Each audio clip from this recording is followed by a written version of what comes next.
Well, we're rapidly approaching a stage where antibiotics won't work. It's estimated within 30 years, antibiotics will no longer routinely work for most infections, and there are a lot of infections.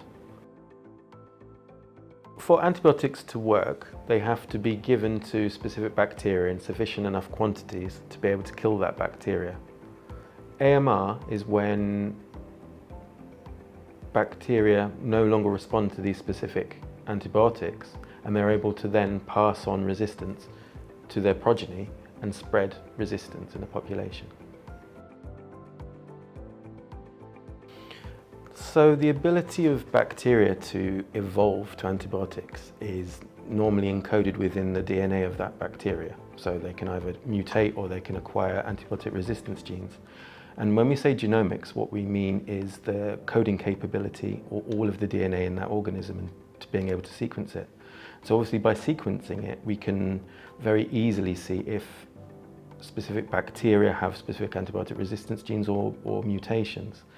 And as natural public surveillance programs within each country, there's a lot of sequence data. I mean, the UK and Public Health England sequence thousands of isolates of pathogenic bacteria every year. So we can just look in there and see if they've got antibiotic resistance genes. In the Earlham, what we're trying to do as well is develop new techniques, for example, single cell sequencing, to be able to look at an individual level at bacteria within populations to see the sort of rules of the evolution game.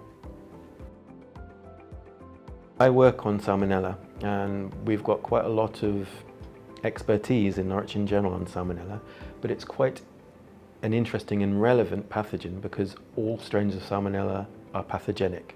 So lots of people have heard of E. coli and lots of people are worried about E. coli, but some strains of E. coli are actually beneficial to you. So you can use them as a probiotic, whereas all strains of bacteria will be able to cause disease in something.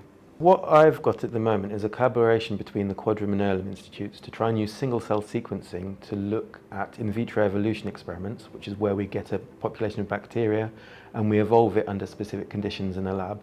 And then during the course of that experiment, we look at its DNA to see how it's changed.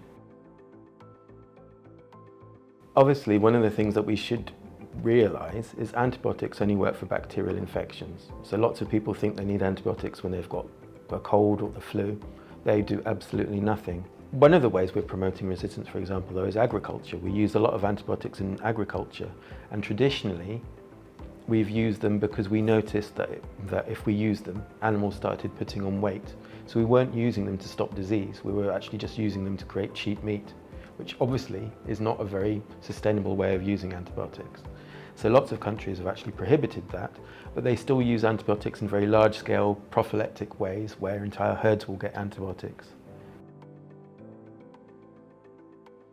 Follow the advice of doctors about how we use the antibiotics that we're prescribed and only use antibiotics that we're prescribed. Lots of people finish their course of antibiotics early because they start feeling better and they might put those antibiotics in their medicine cabinet. Then when they're feeling a little bit low, might start taking them again.